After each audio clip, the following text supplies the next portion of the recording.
The drones started striking the city 2 or 3 times a day. It is a cowardice war as long as you're not facing armies but rather targeting strategic locations to disrupt the country and affect the livelihood of people.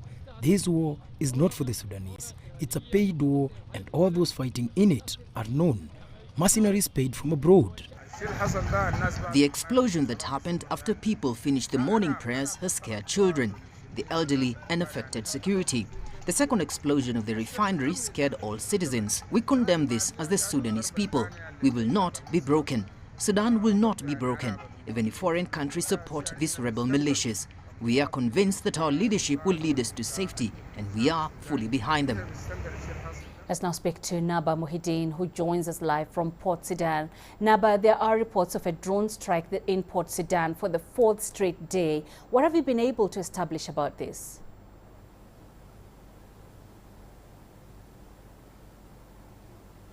Well, Tanin, actually the attack took place at early hours of the morning at 4 a.m. Khartoum time, which was not surprising because for the first day in a row, the attack is taking place between 3 and 4 a.m. So people were waiting to know and see which area is targeted now because, these new attacks in Port Sudan is frightening hundreds of thousands of families who are now leaving the city for security purposes. The drone attack took place in a Flamingo military base, which is one of the main military navy base of Port Sudan.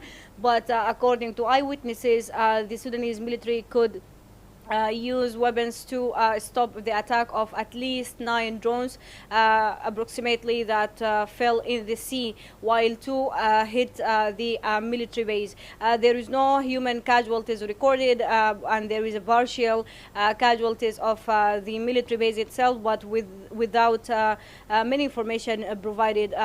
Just 30 minutes from now, there was also looms of smoke now is rising in the sky of Port Sudan, in the presidential area and by the Cornish street, but the information about that is still missing. So the situation right now is frightening, and people are waiting to see what will happen, because apparently this is an open escalation against Sudanese people and Sudan's government.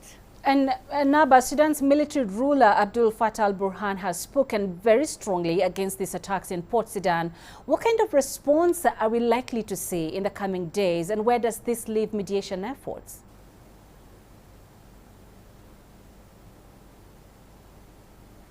Actually, Tinina, it's hard to predict what will happen in the next days, but we saw this morning that the military is using heavy weapons to defeat the attacks and the drones that is targeted from the sea sides. So we will see more escalation on the ground, and we'll see more military posts coming to Port Sudan.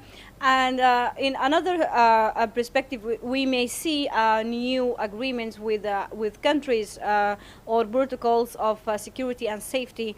There is expectation that the Sudanese government will sign some agreements with allying countries in order to defend its land and territories. So we are expecting more escalation on the ground, but more diplomatic and security breakthrough regarding making agreements with new countries.